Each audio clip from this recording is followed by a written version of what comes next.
Kalau ngomongin Masjid Juta Pemuda, kita masjid yang baru berjalan 2 tahun, alhamdulillah diberkahi, diberikan banyak kebaikan oleh Allah Subhanahu wa Ta'ala. Walaupun anak-anak muda ini bukan anak-anak muda yang lulusan pesantren, bukan Mhm. anak-anak muda yang memang dari kecilnya dicetak untuk menjadi penggerak-penggerak dakwah, tapi anak-anak muda yang berusaha untuk memperbaiki diri, anak-anak muda yang sedang berusaha memaksakan dirinya untuk selalu dalam ketaatan kepada Allah Subhanahu wa taala di tengah zaman yang memang sangat mudah untuk kita bermaksiat kepada Allah Subhanahu wa Mhm. taala.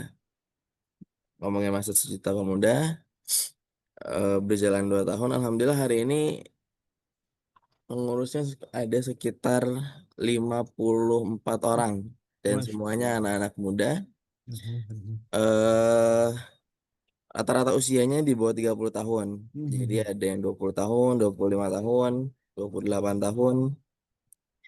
Memang anak muda yang lagi belajar jadi marbot dan mhm, kita sedang berusaha untuk meredefinisikan kata marbot supaya menjadi sesuatu kata yang keren.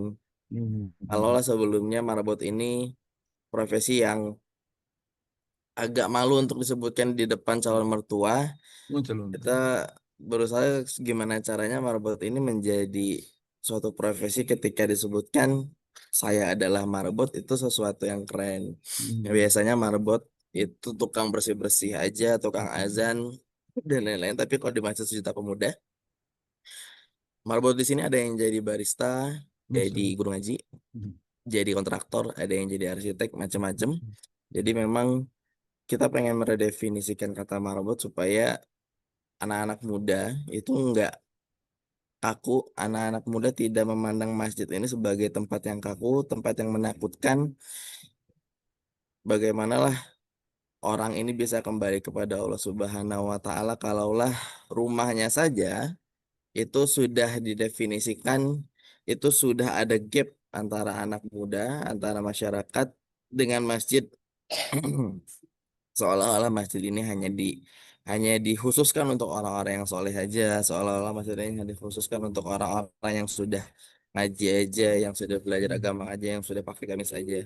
Padahal Allah bilang di surat At-Taubah ayat 108, 108, Firjiluhibun ayat toharu di dalamnya itu, di dalam masjid itu ada orang-orang yang mensucikan diri. Nah, mensucikan diri ini artinya orang-orang yang lagi bebersih, orang-orang yang belum suci, orang-orang yang mungkin kotor, orang-orang yang mungkin berdosa, mhm. sedang bebersih diri, mensucikan diri di rumahnya Allah Subhanahu wa taala. Dan kita inilah ayat yang bikin kita pede kenapa akhirnya Masjid Juta Pemuda sekarang banyak anak-anak muda yang mungkin baru belajar agama, mungkin baru hijrah. Kenapa mereka pede di masjid ya karena memang ternyata kata Allahnya masjid ini tempat untuk mensucikan diri, masjid ini tempat untuk kita bebersih. Yang di sini teman-teman anak-anak muda pejuang-pejuang masjid di sini ada yang dulunya napi, ada yang dulunya mantan geng motor, ada yang dulunya pecandu narkoba dan lain-lain, tapi eh seperti Allah yang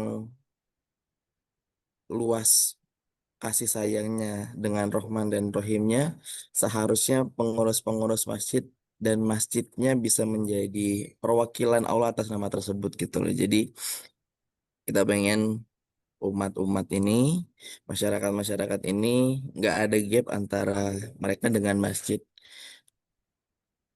Kita ingin mereka memulangkan semua perasaannya, memulangkan semua keluh kesahnya kepada Allah Subhanahu wa taala.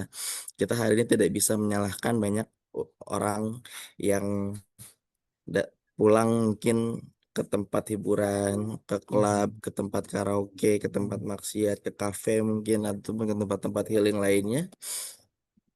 Kenapa lebih ramai di tempat seperti itu daripada di masjid? Ya karena mungkin kita sebagai pengurus masjid ini banyak yang belum menyediakan masjid itu sebagai tempat pulang mereka.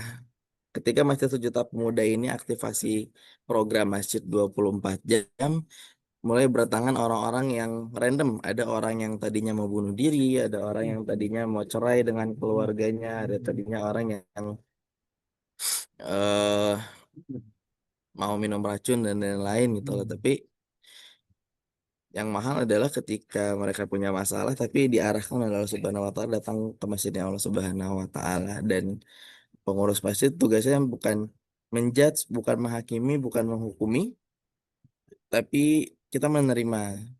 Kita di sini eh